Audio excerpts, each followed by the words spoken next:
شكلكم حلو فشخ يا نهار ابيض. حبيبي هودي حالا. ازيكم عاملين ايه؟ في ترند كده دارج اليومين دول مش في مصر، في حاجه اسمها كاس عالم كده، مالناش دعوه بيه. قعدت اركز كده على المنتخبات، عمالين ينزلوا القايمه ويقول لك ده مستبعد وده مش هيلعب وبتاع. بص لمنتخبنا كده، حاسس احساس ابنها ما جابش مجموع. بدات جوايا اقول يا خايبين، فاهم؟ بقيت بقول يا خايبين. بعد كده ركزت مع المنتخب وقلت لا، ما ينفعش نروح بجد والله. اصل كل الناس اللي رايحه دي عندهم كوره، احنا ما عندناش كوره. ايه دي؟ ما تفهمش اللعبه اللي بتتلعب دي لعبه ايه. بص على الماتشات، في حاجه غلط. انا بحس دايما ماتشات الدوري بتاعتنا في حد بعت على جروب واتساب من 9 ل 11 والناس تمام تمام تمام تمام. لعب ده لعب عادي، لعب كوره تمام عادي. وبعدين تبص بقى على الحاجات التانية دي. الاستاد في اي بلد في الدنيا بتلاقيه منور عشان هنصور وهننقل للناس حاجه. هل الاستاد بحس انه لسه صاحي؟ الاستاد الاضاءه مش مظبوطه، في حاجه غلط. التصوير بتلاقي في حاجه اسمها الوحده 11 اتش دي. ايه ده؟ يعني ايه يعني؟ ايه الوحده؟ ايه ده؟ مش عايز اعرف. اصلا الناس اللي بتصور دي بتحس ان هو كان رايح اوردر عادي كده بتاع فيلم ولا حاجه، له في ماتش جنبك الحقه. هو مش عارف يعني ايه ماتش، هو داخل كده يقول لك ايه المربع الاخضر ده؟ ايه ده؟ وبتحس مش عارف ميعاد الماتش. هم كانوا قاعدين بياكلوا فراخ. ليه بقى؟ هم قاعدين بياكلوا كده، قال لهم الماتش هيبدا، فهم وراح مسح الكاميرا. ما دي كواليتي بفراخ يعني، لا بتفرج عليها دي مفيش كواليتي.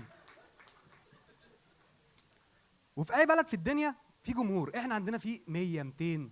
احنا بقينا عاملين زي الخلايجه. اصل الخلايجه بيبقوا قاعدين، هو بيبقوا 3 4 في المدرج، هو حاجز الحته دي عشان ما حدش يقعد معانا. مش هندح اللعيب، هجيب مكبرات صوت، العب يا حموده يلا. انا حاسس احنا هنروح للحته دي خلاص بقى. فكروا يعملوا التراس بقى، يتخانقوا مع الفرق التانية، سموه التراس حليب الناقه. حدفوا زبادي بقى ولبن وبتاع. بجد ما عندناش كوره.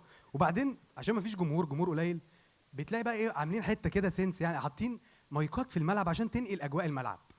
اجواء الملعب ايه بقى؟ ان هو يا كابتن اضغط يا احمد، العب نور البيت، اقلب دي له انذار يا كابتن. ليه كلهم بيسرسعوا؟ ليه ما عندناش لعيب صوته كده عادي؟ ليه؟ وبعدين افتكرت اما احنا رحنا كاس العالم، اللي هو ماتش السعوديه المضمون والحاجات دي، افتكرت ان بجد احنا ما صعدناش، احنا رحنا زن. والله عايزين نروح كاس العالم. الفيفا قالت لك وديهم يا عم وديهم. حتى ما عرفناش نروح دلوقتي، قال لك لا ما هو مش كل مره، انتوا ما عندكوش كوره، ما تهزرش.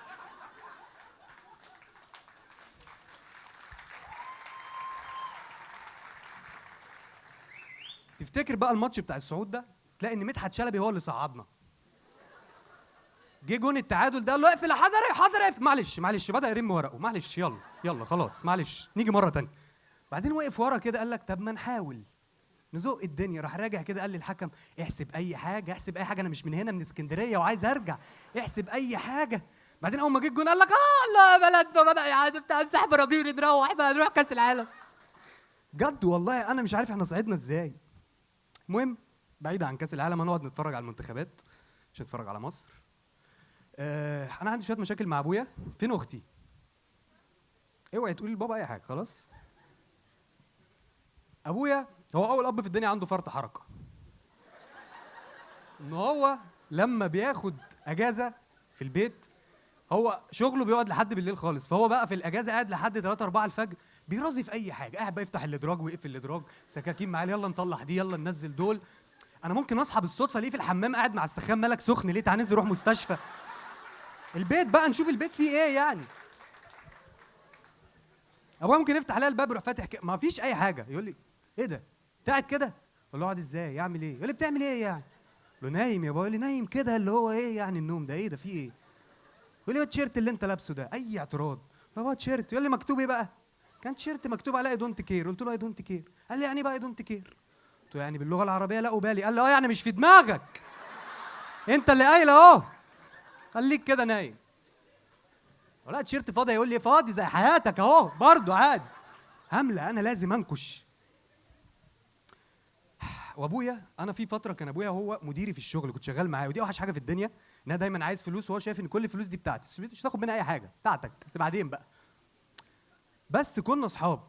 يا بجد كنا اصحاب قوي وبنروح مع بعض الشغل بالعربيه وبتاع وراجعين، كنا اصحاب قوي ومصاحبني وماشي بالمثال بتاع ان كبر ابنك خويه والحاجات دي، فبنهزر والافات رايحه جايه، بس ابويا كان بيندمج، كان بينسى ان انا ابنه، كان فاكرني صاحبه بجد. فكان ممكن في وسط الهزار والافات رايحه جايه وايه، وانا بقول له يا بودي، يقول لي يا خلود، يقول لي والله انت ما غريب، انا عايز اطلق امك. لا لا، على القهوه على القهوه يا باشا الحاجات دي، انا ابنك. بس بجد والله احنا عيله مترابطه، هو بيهزر بس احنا مترابطين بدرجه تخنق بجد والله. يعني احكي لكم مثلا لو احنا عايزين، مين بيخرج مع عيلته؟ تحبوا مين خارج مع عيلته دلوقتي بقى؟ لا انتوا رجاله اكيد جهزتوا في لحظه وبتاع، استنى بس. بقالوا قعدوا قد ايه عشان يلبسوا ويجهزوا ولا حاجه؟ ساعه؟ احكي لكم ساعه ونص، هتزودوا لسه؟ ده مكبوته، دي مكبوته. طيب انا احكي لكم عن يوم مثلا واحنا رايحين فرح، اسعد يوم في البيت ليهم كلهم ما عدا انا. ليه بقى؟ انا عندي 3 اخوات بنات وانا لوحدي، وفي ماما بقى 4 وانا وابويا، يعني هم قدنا مرتين. يعني احنا مش لينا اوضه ودلاب وبتاع، احنا لينا قاعدين على فيسبا انا وابويا 2، مش لاقيين مساحه في البيت بجنيه.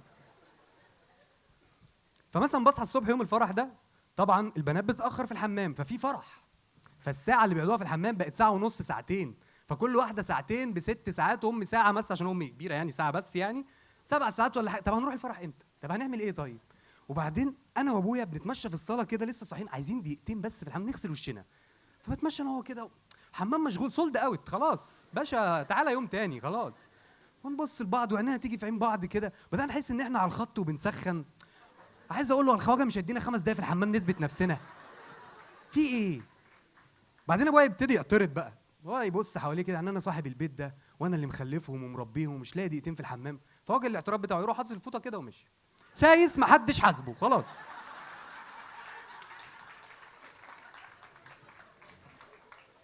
يروح يقعد فين؟ عند ميدان الاعتراض بتاعه قدام التلفزيون، ده الميدان، ويمسك الريموت بقى قافل وشه، هو بيدور على اللي مضايقه في التلفزيون.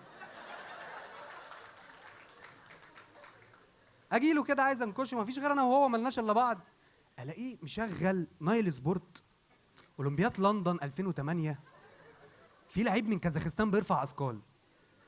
كل اللي مضايقني ايه كازاخستان دي؟ انت مش عارف فين كازاخستان؟ وبعدين امي على استحياء كده بتيجي من بعيد، اللي هو نراضيه بقى صاحب البيت، يعني مش بتحبه يعني ولا كده بتاع، لا هي ده اللي هيوصلنا لازم نراضيه. تقول له انت مش هتلبس؟ لا بصوا بقى كل اللي انتوا بتعملوه ده انا دقيقتين واجهز. هل ده تحدي على اليوتيوب؟ يعني ايه دقيقتين وتجهز؟ شاهد اب يلبس في دقيقتين والعيله كلها في 3 ساعات وجنون الشوالي كده يعني. صام بنيل ابويا عامل كده بعد كده ركزت لقيت ان هو فعلا معاه حق دقيقتين، لان انا وابويا ما بنلبسش بدل، يعني فكره البدل دي مش عندنا، هي بدله واحده لكل المناسبات. فانا فاهم، هو يفتح الدولاب البدله تقول له يا باشا انت فين يا عم، يلا يا عم فرح، بدله جاهزه قاعده مستنياه. بعد كده بص على جنب، في خناقه بقى بين امي ست كبيره شافت من الدنيا كتير وربتني وبتاع، اتخانق مع لارا 5 سنين. هي الست بص يضيقوا في حتت كده، امي بتعمل ايه بقى؟ ماشيه وراها في الصاله بطبق مكرونه وبتجز عصام، تقول لها يا بت تعالي كلي، يا بت تعالي كلي. ولارا بقى اما اصل انا مش جعانه، تقول لها يبقى مفيش اكل بره، هنا في حاله اقتصاد عايزه توفر، تقول لها ما افرضي جعتي بره، تقول لها لا يبقى تاكلي دلوقتي. فالصوت يبدا يعلى، ابويا يجي يحل الخناقه يروح واكل طبق المكرونه بسرعه كده. هو بيلم المكرونه لكن في واقع الامر هو بيلم الخناقه، هو عايز يخلص. وبعدين شويه في بقى مش خناقه، في مشهد على جنب كده، معلش يا مي، نجوى اختي الكبيره كبيره انسه تحط ميك اب وبتاع، واقفه قدام المرايه تحط بتاع، عماله تعمل بقى الحاجات دي بتاع، مي قاعده جنبها. فبنخلص نجوى حتى ميك اب، مي عندها فقره في السيرك، الموضوع بسيط بسيط. ما برضاش ولا تقول لي حلوه ولا حلوه جدا جدا، ضحك جدا. بعد كده الحمد لله بنخلص وخلاص بقى، بعد كل ده يلا نمشي يلا ننزل، فخلاص يلا كربسه وبتاع، كلنا هننزل وبتاع، كلنا على السلم اسانسير، نزلنا ركبنا العربيه، ابويا بيدور امي معلش انا نسيت النقطه اطلع اجيبها، كلنا جالنا النقطه كلنا. بعدين ابويا بص لي ورا قال لي انت، انا قلت لك انت مش غريب، انا عايز اطلقها، انا قايل لك. اه امي بقى، انا مؤخرا اشتغلت اكتر شغلانه بحبها ان انا اكتب اعلانات كوبي رايتر، فرحت لها قلت لها يا ماما انا هشتغل هكتب اعلانات، فمحتاج انا اوضب اوضتي وبتاع عشان اعرف اقعد افكر وبتاع واعمل ديكور وبتاع. قالت لي ليه تفكر ايه وبتاع، ابوك اللي عامل الديكور ده، انت تفكر احسن منه.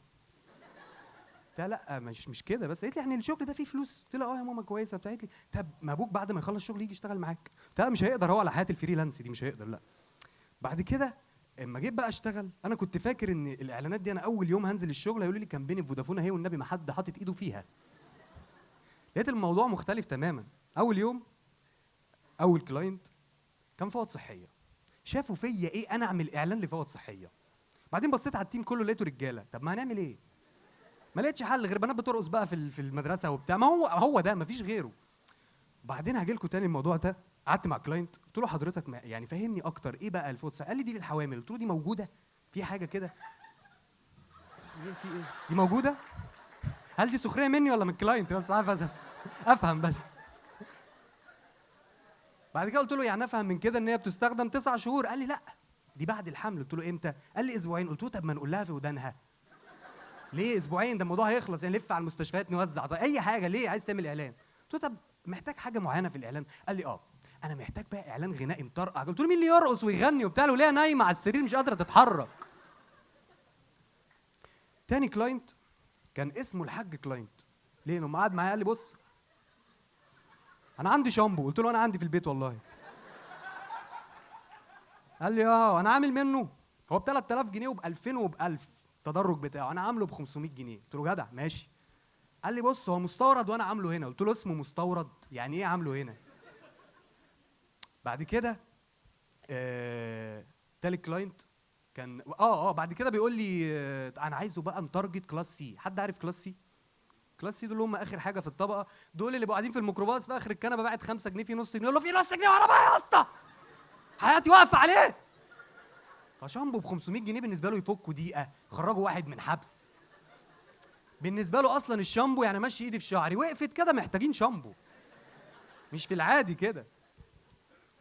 تالت كلاينت مديري كان حاسس ان انا متضايق، فجي قال له يا خالد معانا بقى اعلان شوكولاته. قلت بس شوكولاته اشحن طاقتك وبتاع والحاجات دي. قلت له قول لي بقى قول لي ايه بقى؟ قال لي بص الشوكولاته دي بجنيه. قلت له طب ما نسيبها باقي في الكشك، ما هي بايعه نفسها دي بجنيه. قال له انا كل ما اجيب لك حاجه تقعد تطلع فيها القطه الفطسانه؟ يا عم هات اي فكره ب 2 جنيه. قلت له ما هي ستيل اغلى من الشوكولاته، ما يعني حرق. فكان نرجع لحوار الفوط الصحيه. انا كان ده اول اعلان بالنسبه لي، فانا كنت دؤوب جدا، كنت ماشي بالفوط الصحيه في شنطتي. فصدفت في يوم وروحت البيت ورميت شنطتي في الصاله ودخلت اغسل وشي وبتاع، فامي قالت لي محتاجه فلوس. قلت لها يا ماما عندك في الشنطه. يا نهار ابيض، خرجت لقيتها مخرجه اشلاء الشنطه كلها وماسكه الفوط الصحيه في نص الصاله. قالت لي هو ده الشغل؟ ده بركه ان ابوك ما جاش معاك. شكرا، انا مبسوط ان انا كنت معاكم.